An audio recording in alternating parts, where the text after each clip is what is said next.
Pen power న్యూస్కు స్వాగతం.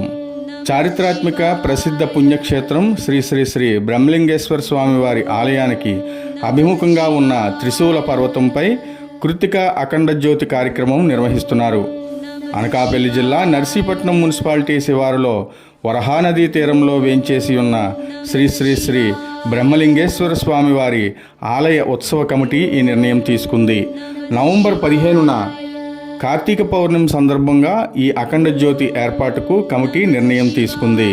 తొలిసారి జరుగుతున్న ఈ మహత్కార్యంలో భక్తులందరినీ భాగస్వాములను చేయాలని కమిటీ భావిస్తుంది. ఈ అఖండ జ్యోతికి అవసరమైన ఒత్తులు నెయ్యి రూపంలో ఇవ్వాలనుకునే భక్తులు ఆలయ ప్రాంగణంలో ఏర్పాటు చేసిన కౌంటర్లలో అందజేయాలని కోరుతున్నారు. అరుణాచలం తరహాలో బలిఘట్టంలో త్రిశూల పర్వతంపై ఏర్పాటు చేసిన ఈ అఖండ జ్యోతి కార్యక్రమాన్ని ప్రజలందరూ విజయవంతం చేయాలని